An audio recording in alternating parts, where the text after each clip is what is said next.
This is part 2 of a 2-part episode. If you haven't yet, go back and listen to the COVID conspiracy pipeline.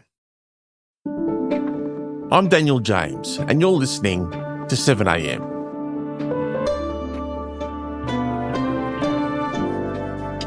It's easy to dismiss conspiracy theories as fringe or imported, but conspiratorial ideas are gaining traction with everyday Australians. About 1 in 3 endorse at least one conspiracy belief. They're also being echoed by people in power and have spilled into real-world violence. Today, Conspiracy Nation authors Cam Wilson and Ariel Bogle on how conspiracies leap from the fringe to the mainstream, including all the way to Parliament House.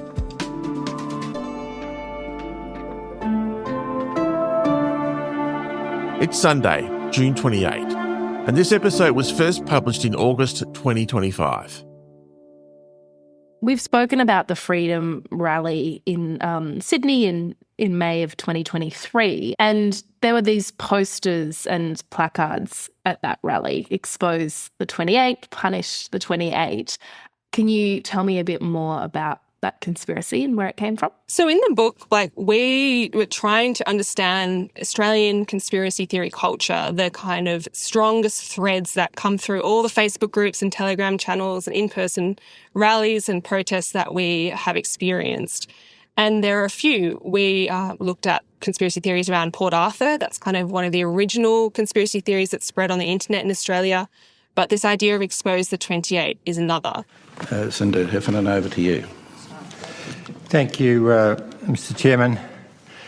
Mr Attorney General. So back in 2015, Senator Bill Heffernan, a Liberal Party senator, stood up in Senate estimates and said that he had a list. Which includes, disturbingly, documents that name, in one document, 28 people as alleged pedophiles. This was the time of the Royal Commission into Institutional Abuse, so Australia was kind of grappling with genuine cover-ups of child abuse. At the highest of levels, there's a former Prime Minister on this list, and it is a police document. But in terms of this document, there was not much to it. People that claim to have seen it say it's not signed, it's just conjecture. But for many of these groups, it's become like one of the original sins of Australia. So when you go to protests against renewable energy, when you go to protests that I went to in late 2023 against the Indigenous Voice to Parliament, you always see T-shirts, posters that say, expose the 28. And it's become a kind of shibboleth, I guess, in Australian conspiracy theory culture. Right. And so to what extent are we seeing politicians take these theories from various forums, fringe theories, and capitalising on them? Yeah, well, certainly during the pandemic, you did see some politicians dabbling in this space because there was a potential political constituency there that they thought might be beneficial. So we did see some nods and some kind of footsie, I guess, between politicians and some of these groups. But broadly, we look at in the book the way that these conspiratorial tropes are kind of politically useful because they are kind of so simple. Us good guys fighting against them bad guys over there, conspiring against us all.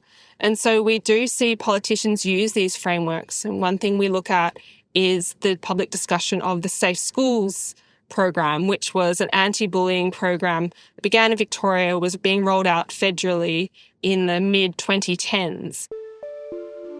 Malcolm Turnbull is facing a new crisis in coalition ranks. Government MPs are deeply divided about an anti-bullying program that's supposed to promote peace and harmony in the nation's schools. And we did see some politicians using the term cultural Marxism. This program is about Marxist ideology, about sexual liberation of young people. I don't want it to be about sexual liberation of young people.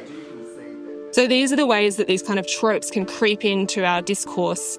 And we see this increasingly because, again, it is just such a useful way to create a simple political narrative for people that want to get clicks, get attention.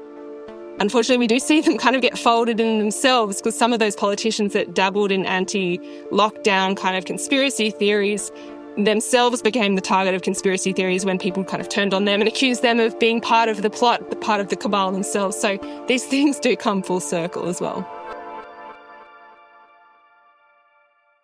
And what impact does it have having politicians who are very much part of the establishment lean into these kind of anti-institutional ideas?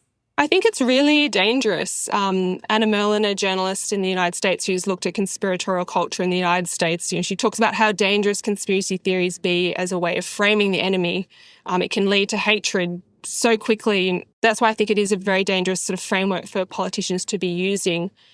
In the book as well, we do look at the sort of threads of white replacement in Australia. This is the conspiracy theory that white people are being eliminated in Western countries. Today, proof that the Albanese government is destroying Australia. Whether it be through immigration. Destroying it almost literally by its crazy immigration intake.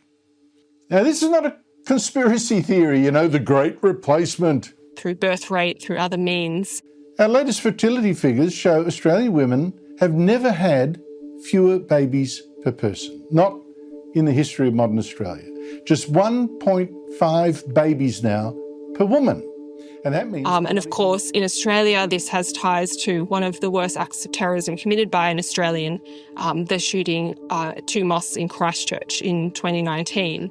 Brenton Tarrant, a 28-year-old Australian. He posted a 74-page manifesto calling himself an avowed racist and citing as inspiration both the white supremacist who killed 77 people in Norway in 2011 and the white supremacist who murdered 9 black parishioners at a Charleston, South Carolina church in 2015. And so those sort of threads of a plot and of invasion in Australia, you can see that coming time and again through our Australian history, appearing in our media. Scholar Ghassan Haj, who's looked at some of these issues, he argues that mainstream media and politicians have normalised white nationalist frameworks like this by treating them as representing legitimate concerns. So you can see the danger there, particularly when you look at Christchurch as well. Coming up, how Australia hasn't fully reconciled with conspiracy-fuelled violence.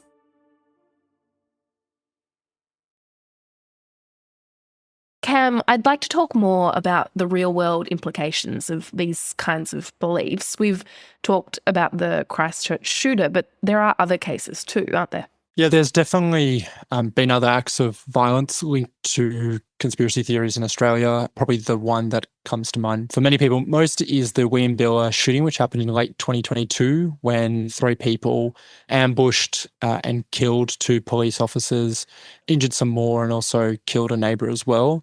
And they had this, wide spectrum of beliefs. The Train family members subscribe to what we would call a broad Christian fundamentalist belief system known as premillennialism. It's a belief system that comes from Christian theology.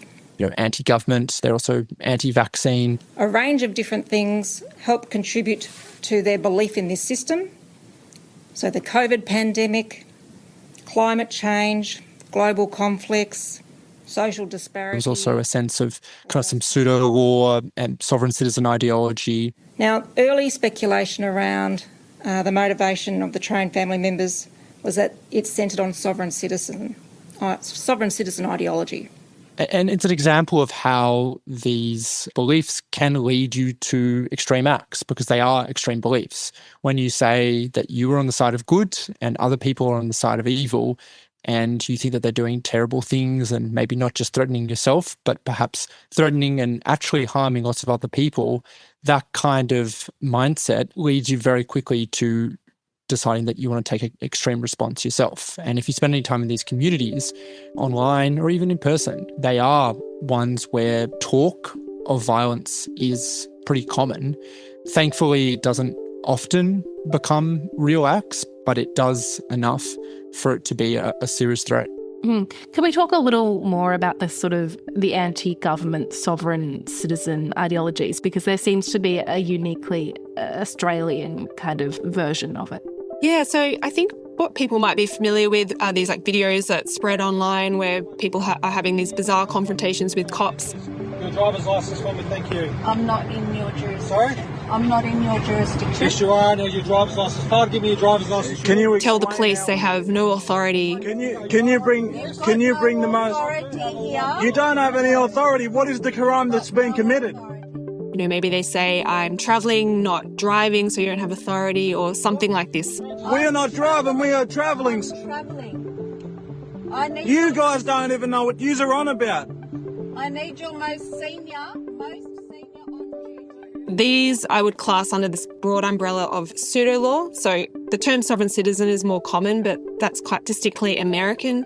Pseudo-law is broadly this idea that Australian laws are somehow illegitimate and don't affect the individual that is trying to use them. So when we've spoken to people that believe in these ideas or who once did and no longer do, people have often turned to them in a kind of moment of confrontation with power in some way. They've had something go very wrong in their life, whether it be a kind of financial issue, maybe they've run out of money and, haven't been able to pay the mortgage on their house.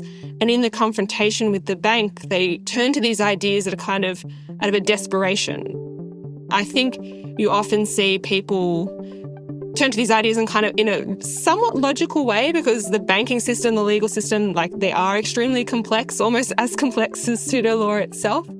But there was a historian, Mark Pitcabbage, I spoke to, who's a historian of these movements in the United States. And he, agreed about this complexity. People do kind of come up with these ideas in the face of immense complexity, but it's also just like a great get out of jail free card. You've got to just say you don't believe in the government. You've got a mortgage you can't pay, you don't believe in the government. The council's told you not to do something, here's the easy way out. And that's where I think it might tie into this kind of complex relationship Australia has as a kind of post-colonial nation. We do have a sort of uneasy place here on stolen land. And so sometimes I think at heart it's about that really uneasy relationship we have with what we as non-Indigenous people are doing here. And let's talk a little more about how we as a country are responding. We talked briefly about the Christchurch attack. It obviously took place in New Zealand, but it was carried out by an Australian. Do you think the Australian government has reconciled with how dangerous these ideologies can be? Yeah, in the book, we didn't want to just leave, all these ideas on the table and not discuss at all how to address them. So we did look at how people are addressing them on a personal level, on a community level, and we did again look at the failure of the Australian government to deal with some of the worst acts of violence that have been attached to these ideas. And I think Christchurch is probably the most prominent example of this. Last week, on the 18th of March, Cabinet agreed to establish an inquiry into the Christchurch mosque's terror attack. Today, Cabinet agreed the inquiry will be a royal commission. There was this royal commission in New Zealand after the attack, and I've spoken to people from the Muslim community there who have very genuine concerns about how that process played out and the role that they were able to have in the process.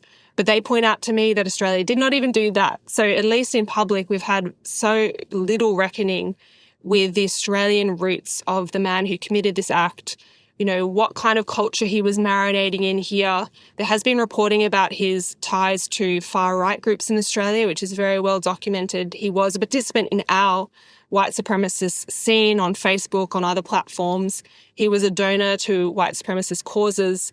But in terms of whether we could have spotted him before he travelled there, any of these questions remain unanswered in Australia because we haven't had any public process to question our role in growing this person.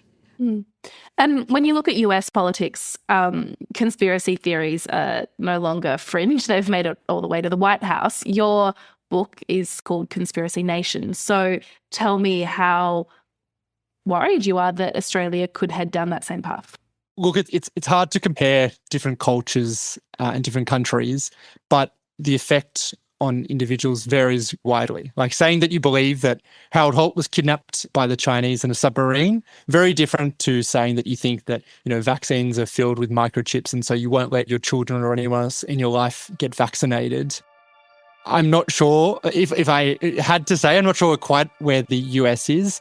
But the thing is with Australia is that we have seen these conspiracy theories used by powerful people in public life. And ultimately, this is something that needs to be resisted because we think that conspiracy theories are part of human nature. They're a way of understanding a world that is complex and often has conditions that feel unfair to us.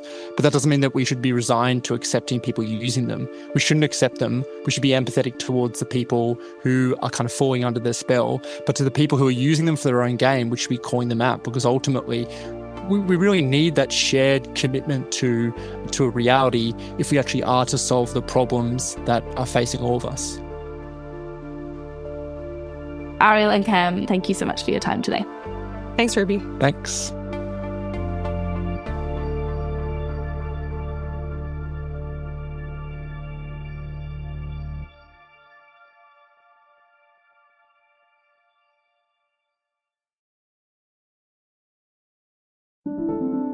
Seven AM will be back tomorrow with MP Zali Steggall.